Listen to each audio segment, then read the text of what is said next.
Australia is a beautiful country with so much to offer. If you are coming to Australia for a holiday, to study, for work or business, you'll need to apply for an Australian visa. We're here to give you helpful information about applying for and being granted an Australian visa. The best place to start is the Australian Government Immigration website, which has lots of information about Australian visas. It's a good idea to find out as much as you can about a visa before you apply. If you're not sure which visa to apply for, the Find a Visa tool on our website can help. Some visas are free, but most require you to pay a charge with your application. This is not usually refunded, even if your application is unsuccessful. The information you provide in your application must be correct, complete and include all supporting documents.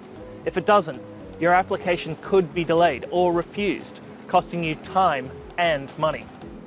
For most temporary entry visas, the application process is simple.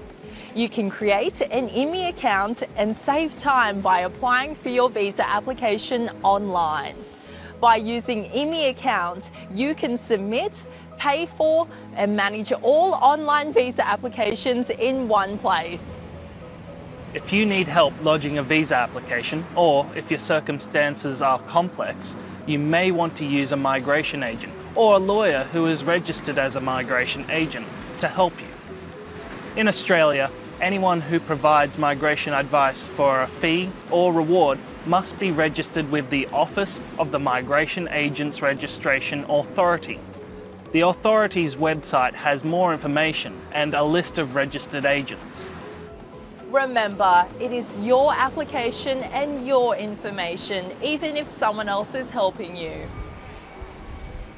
If you are granted a visa, you'll be able to legally enter and remain in Australia until a stated date or expiry date, and as long as you follow the conditions of your visa.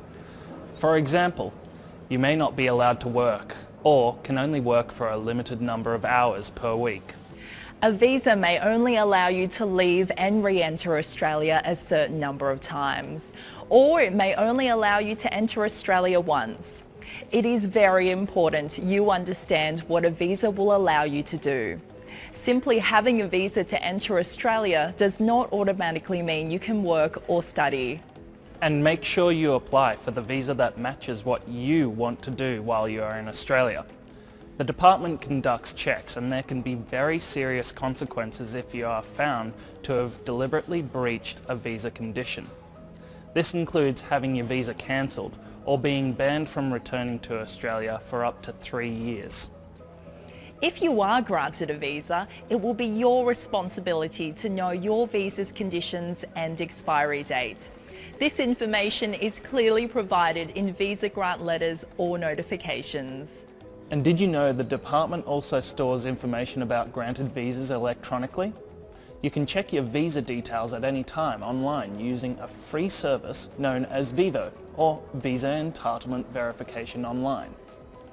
Using Vivo, you can check your immigration status and whether you can work or study while you are in Australia.